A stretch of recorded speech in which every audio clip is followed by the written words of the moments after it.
at the schedule ahead and you're like, San Jose coming here Friday night, 6:00 start, which is even harder for San Jose, who's going to be on the second of a back-to-back, their third game in 4 nights. This is being set up for the floodgates to open and the big boys to get going, the Leafs to win a game and get going on a roll here. But that's not exactly what happened. Well, Jesus Christ, man. Like you said, the Sharks coming off a back-to-back, I think 3 games in 4 nights. Like you said, the Leafs haven't played since Monday, 3 days off. So here we go in the Sharks game on Friday. And it was a 6:00 start, which 6:00 start. An hour may not seem like a hell of a lot, but I'm sure San Jose was pretty tired to get going at 6:00. No doubt. Like, yeah, they were in Ottawa the night before. That's a hop, skip, and a jump down the fucking highway, but it's not like, still. The Leafs had 3 days off, okay? No, like, they should have been the fresher team and what have you.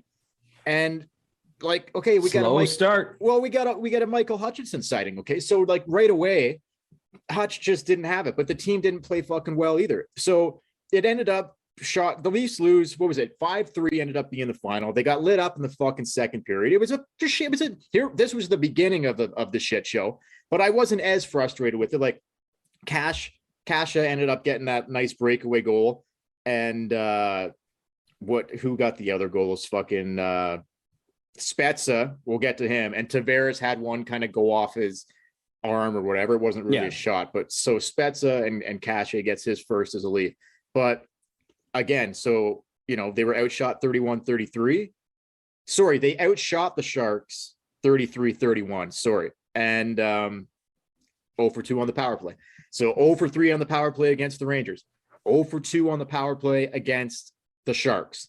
And I don't know, like I didn't see a lot of things that I loved in this game. I just like sloppy all over the place. I don't know. What did you like? Did you come out of this game thinking like, oh, bad puck luck and blah, blah, blah? No. This was the beginning of me getting pissed because I watched that game and the first 10 minutes, it was the sort of the story of the season.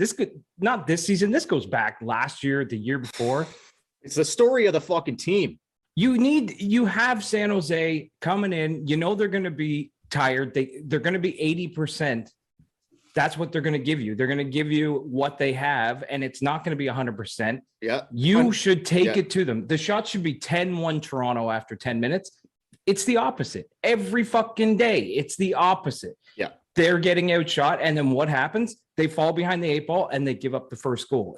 And then they start playing. Then they're like, oh, shit, we better start skating and trying. If the other team, whoever the Leafs are playing, gives about an 80% effort, most nights that's good enough to beat the Leafs. Because the Leafs come nowhere near 100% effort, like ever. I can't recall, really, the last time I saw that. It's been a long fucking time.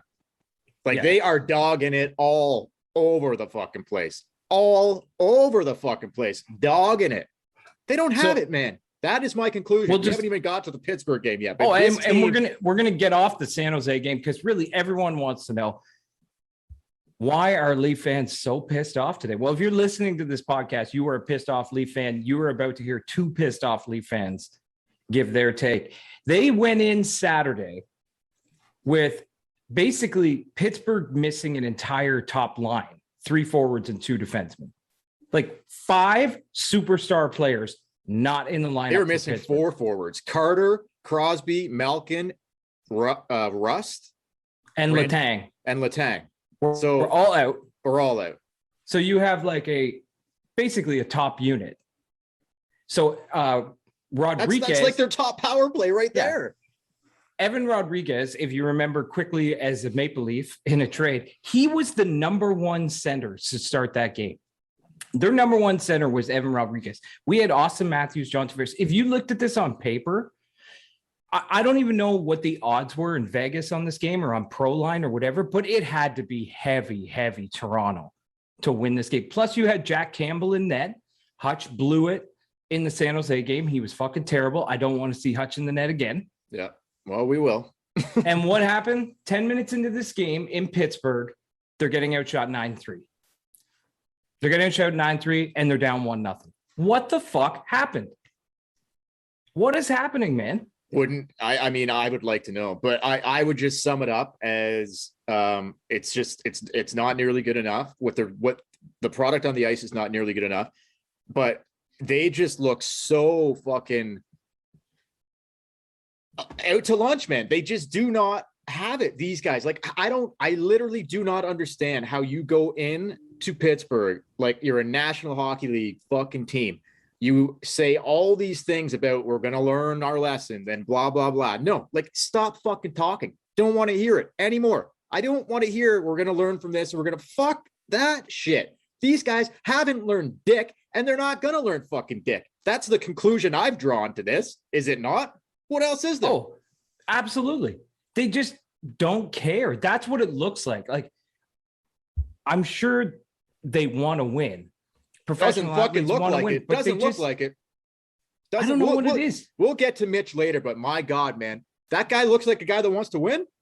No, that guy looks lost, man. He looks lost, and he's not skating. He's not doing anything that he used to fucking do. He just looks like a shell of himself. It's insane. Oh, it's crazy. And basically this whole season, since game one, they have gotten all their production and any points that they have in the bank have been provided by the bottom six forwards. Yeah. And okay. Led by Jason Spezza, who tied the game up 1-1 last That's right. night. He had a bad giveaway to start the third, but whatever. Yeah. He had the lone goal in the 7-1 fucking shit show loss to the Pittsburgh Penguins. But look, Campbell didn't have a great game and that's fine, but no one else had a fucking good game either. And like, without Campbell holding them in the first couple games, are we looking at a 1-5 record right now? Like, their record is 2-3-1, but like, dude, you could be looking at 0-6.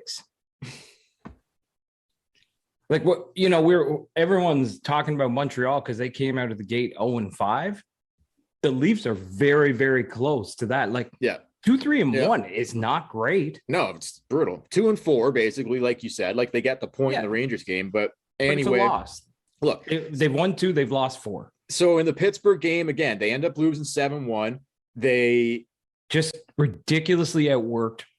Oh, God. The shots ended up being Pittsburgh 33, Toronto 29. And here we go again. The Leafs 0-for-3 on the power play. So on Monday night, 0-for-3 against the Rangers on the power play. Against the Sharks on Friday, 0-for-2 on the power play. Last night against Pittsburgh, 0-for-3. So here we go, 0-for-8, and all didn't have a power play sniff all fucking week, all week. So they come a possible 6 points. They get 1. They get 8 power plays. They don't even get a fucking sniff on the power play. Like, so everything that was rearing its head last season as to like, this is a big problem. This is a big problem. It's clearly nothing has fucking changed. The power play fucking sucks. The big guys aren't fucking pulling their weight at all. They're like, I don't know, like, a lot of blame to go around here, but it's like the list goes on and on. Okay, Matthews, he's played 2 games. He missed training camp. Okay, I'll give him a bit of a pass for now. Marner, no, I'm sorry. I'm almost done with this guy, Chad. I'm almost done. Like, I was the biggest Mitch fucking guy, and I know it's only 6 games in, but like you said, it's not. This goes back to last season. This goes back to the playoffs and the playoffs before that, and this is a guy who, to me, is showing he has zero mental toughness. Like, oh my God. Things have gotten tough and he's gotten going. Not a lot of physical toughnst either. No, he gets pushed off the puck very easily. The guy won't fucking make a play to take a hit. Like, he won't do it. Okay, look, this team is becoming very unlikable because I used to be so high on these guys thinking they're going to win the cup. And like, this is the best group I've seen here. And they're just becoming super unlikable. And Mitch Marner is leading the way because I'm sorry, you bring it back to the contract, what have you, $11 million. And this is what we're fucking seeing from this guy. No, I'm sorry, man. I'm sorry. And if you go through any comments online, we'll get to his post-game interview later, but it's the negativity surrounding Mitch Marner right now is fucking loud, man. He's loud. He's definitely, and there is a lot of justification behind it. There's a lot of justification on why this guy should be taking the heat. The contract is huge. The play does not live up to it, but he's also become kind of a scapegoat and a whipping boy for Leaf fans. But it's all piling on at the same time. It's Hey, everyone, crazy. Chad here from the Tip and Maple Leafs podcast. Thank you so much for watching this video. If you like this video, check out some of our other videos. And if you like those ones, well, why don't you take the like button and give it a little tip? Maybe hit the subscribe button, give it a little tip. And then if you want to listen to the audio version, well, just check out the link in the description below, and you can find our podcast in all platforms. You can check out our social media. And if you like those, give them a little tip or the tip in.